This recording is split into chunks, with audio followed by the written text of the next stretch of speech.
Hello guys, and kumusta po sa inyong lahat? Ayan, happy Saturday everyone.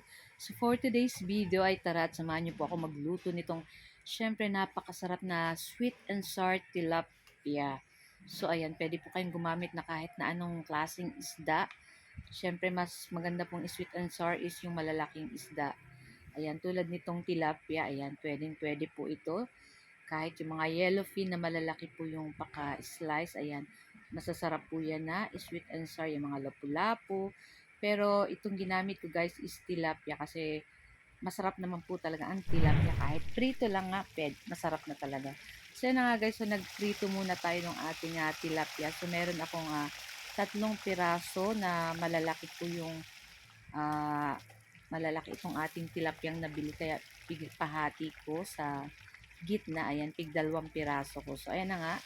At pakaprito ng ating first batch, ayan yung ating second batch naman hanggang yung ating third batch. So, 2 piraso lang yung kasya dito sa ating pan. Kaya, pangit po pag masyadong masikip na yung ating tilapia dyan. So, mas dalawa-dalawa lang para madaling maluto. So, after nyan guys, nagpainit ulit tayo ng bagong kawali at naglagay tayo ng mantika at konting butter or margarine. Kung wala pa kayong butter, pwedeng margarine. Kung wala pong butter or margarine, kahit oil na lang po. Ayan. So, after nyan, iginisa na natin dyan yung ating luya or ginger.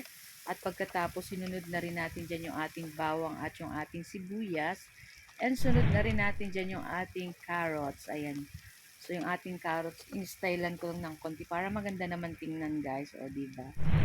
At after niya, naglagay na rin ako ng paminta at konting toyo. Ayan, para may lasa na yung ating gagawing sauce. After niyan guys, ilagay na rin natin dyan yung ating ketchup. Ayan, pwede po kayong gumamit ng tomato sauce kung wala po kayong ketchup. Basta lagyan niyo po ng sugar kasi kaya nga po sweet and sour kasi nag-aagaw po dapat dyan yung tamis at yung asim. Ayan. So, after nyan guys, naglagay din ako ng sugar, saka ng konting asin at nilagay ko na rin tong ating pineapple chunks. Ayan. So, i-mix lang natin para mag-combine yung lasa ng ating sauce. Ayan. At naglagay rin ako ng pampalapot at yung ating slurry. Yung cornstarch, nilagyan ko lang ng konting tubig. Ayan. Tapos, i-mix na natin yan dyan guys. So, after nyan guys, ay ilagay na rin natin itong ating piniritong tilapia kanina. Ayan. So guys, kayo po ba, ano po ang ulam nyo today? Ayan, share nyo naman. At kung umabot po kayo dito sa video natin na hanggang dito, ayan, pa-comment na lang po kung taga saan po kayo para alam ko naman po kung saan yung taga saan yung mga nanood sa akin ngayon na video ng aking video today. So guys, ayan lang po ang aking video today at sana po ay nag-enjoy kayo. Huwag niyo po sanang kalimutan mag-like, comment, at syempre pa-share na rin po ng ating mga video. So guys, thank you for watching and see our next video again. Tara na. At samahan niyo na po kaming kumain ng aming lunch. Ayan, happy lunchtime everyone. Ayan, sa lahat po ng aalis, pupuntang work or mamamasyal dahil syempre weekend. Ayan, ingat po kayo. Ayan.